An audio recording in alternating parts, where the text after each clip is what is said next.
এক মিনিটের ভরসা নাই। আসলে আল্লাহ যিন কখন কাকে কি করে ফেলে তা বোঝার মতো ক্ষমতা আমাদের মতো পাপী বান্দাদের নেই। আর আজকে গিয়েছিলাম বাসা থেকে অনেক দূরে, সকাল সকাল ঘুম থেকে উঠেছি। তো আসসালামু আলাইকুম। আমি খাদিজা আক্তার শাওন বলছি, ঢাকা থেকে। আশা করি যে যেখানে আছেন আলহামদুলিল্লাহ সবাই ভালো আছেন এবং সুস্থ আছেন।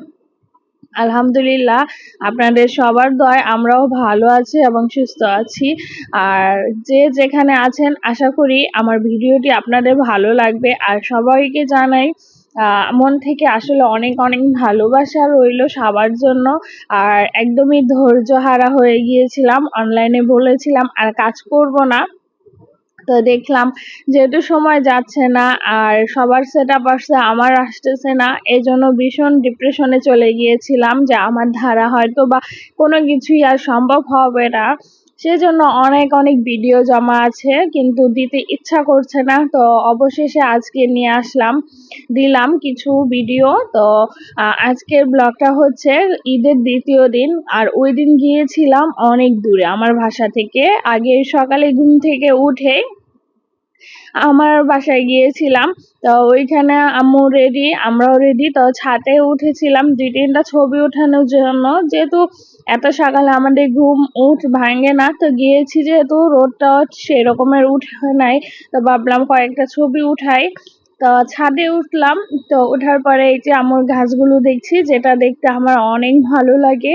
আর করম চা গাছে করম চা এসেছে, এটা হচ্ছে যারার পছন্দ, বড় কন্যার। আর সাজনা আপনারা কি বলেন আমি জানি না, কেউ সজনে বলে, কেউ সাজনা বলে, আবার অনেক জায়গায় অনেক নাম থাকে, তো জানি না। তো আমরা সাজনা বলি, ওইটা আমার পছন্দ। তো আম্মু যেহেতু গাছ লাগাইছে আমার জন্য কিন্তু রান্না করে রাখছে। এই সকালবেলা আম্মু ঘুম থেকে ভোরবেলা উঠে রান্না করেছে আমার জন্য। তো আমি তো আর সকালে খাবো না, তো বলছি যে আসার সময় নিয়ে আসবো। তারপর আমরা নিয়ে বেরিয়ে গিয়েছিলাম নারায়ণগঞ্জের ওই পাশে, রূপগঞ্জ যেটা ওকে বলে সেখানে। আর এই যে এখন যে নদীটা দেখছেন এটা হচ্ছে শীতলক্ষ্যা নদী। একটা সময় এই নদীটা খুব পরিষ্কার ছিল। তো বোট দিয়ে, যেটা ইঞ্জিন চালিত বোট, সেটা দিয়ে আসা যাওয়া হতো। আর এখন তো গাড়ির রাস্তা হয়েছে। তো আমি, আম্মু, খালাতো ভাইয়ের বউ, মামুনি একসাথে সবাই গিয়েছিলাম আমার খালাতো বোনের বাসায়।